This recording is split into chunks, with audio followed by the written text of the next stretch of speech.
ಈ ಕೃಷ್ಣ ಯಾರು?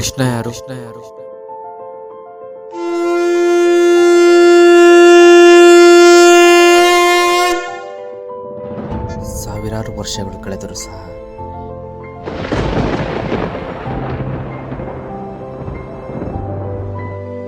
ಎಲ್ಲರಿಗೂ ನಮಸ್ಕಾರ. ನಾನು ನಿಮ್ಮ ಪ್ರೀತಿಯ ಸಂತೋಷ್ ಮಾತಾಡ್ತಿರೋದು.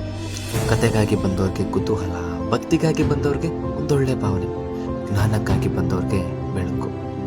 ನಮ್ಮ ಈ ಚಾನಲ್ಗೆ ಸ್ವಾಗತ, ಸುಸ್ವಾಗತ.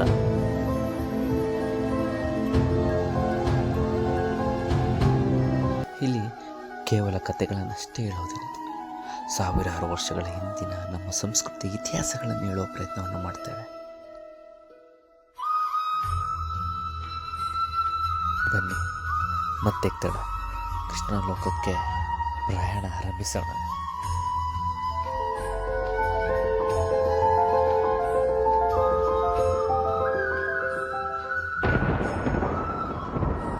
ಕೃಷ್ಣ ವಿಷ್ಣುವಿನ 8ನೇ ಅವತಾರವಾಗಿ ಧರೆಗಿಳಿದು ಬರ್ತಾರೆ.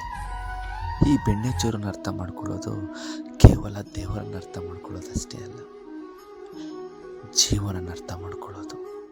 ಮಗುವಾಗಿದ್ದಾಗ ನಗೋದು ಹೇಗೆ ಅಂತ ಕಳಿಸಿದ್ರು, ಸ್ನೇಹಿತರ ಜೊತೆ ಇರಬೇಕಂದಾಗ ಪ್ರೀತಿ ಮಾಡೋದು ಹೇಗೆ ಅಂತ ಕಲಿಸ್ಕೊಟ್ರು.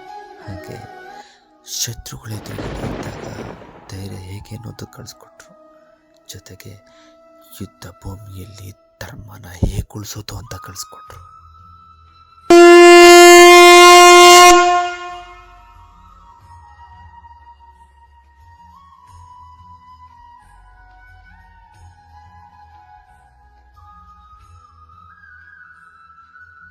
ಆ ದೇವರೇ ಭೂಮಿಗಿಳಿದು ಬರುವಂಥದ್ದು ಈ ಭೂಮಿಯಲ್ಲಿ ಏನಾಗಿತ್ತು?